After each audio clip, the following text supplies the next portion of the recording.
Hello, my amazing artist. Today I'm going to show you how to create overlapping lines, and then we're going to pick a color family for you to color the lines in. And if you have time, I want you to work on scale.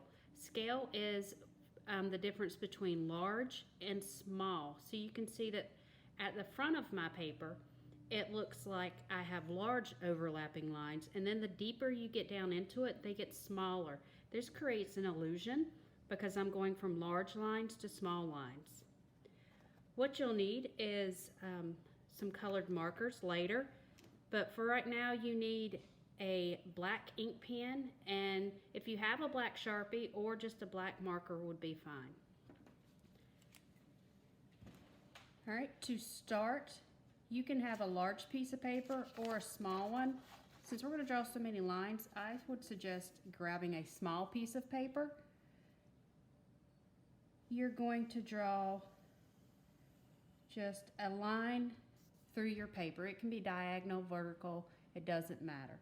The important thing is you want to keep the space in between your line the same. So you're going to draw a parallel line that's keeping the same distance from each other. So notice how this line curves. So when I'm going to trace this line, it's going to curve also. All right, now we're not going to draw over this line right here, but I'm going to draw a line behind it. I need to make sure that the lines are parallel. Kind of looks like an X. I'm going to turn my paper just so it's easier to draw. So you're never drawing over the lines that you've already drawn. Right now, the thickness of my lines are all kind of the same. We're going to change the thickness in a minute. But notice you could have curved lines as well. All right, so you'll draw a couple more of these lines. I'm going to do this real quick.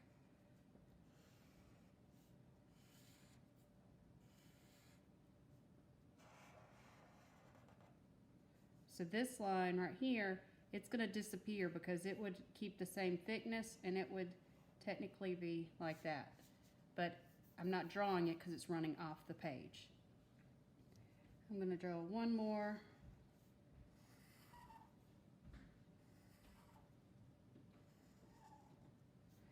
And notice this line would go under here, but it would peek through this little spot right here. All right, next, you have large lines. You want to create scale.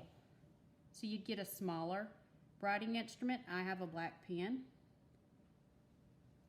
And in these blank spaces, you would draw thinner lines using the same technique of keeping the lines parallel to one another.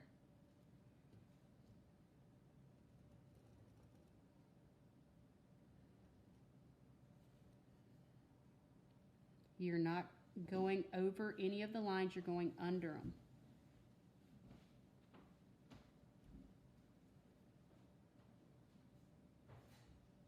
The important thing is to make sure your lines are running off the page. They just don't disappear. So if I had a line right here,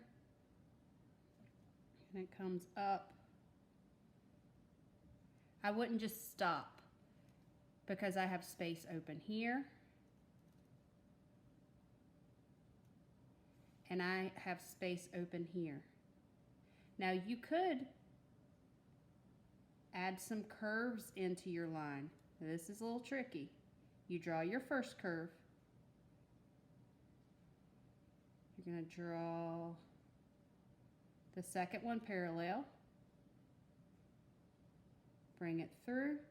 I got a little close there. Bring it through. And it's going to go under it. So it looks like a little twist in your lines. So you would continue doing this. Next, you want to pick a color family.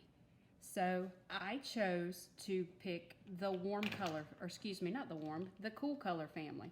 I chose blues, greens, and purples. But notice it's not just one blue, one green, one purple. There's different types of markers that you have.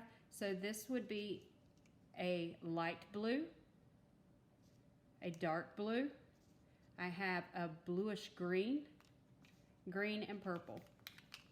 If you chose the warm color family, you would also have pink, because pink is a tint of red. If you add white to red, you would get pink.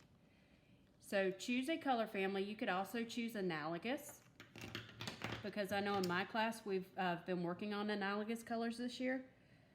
And color all your lines in using the color family that you've chosen.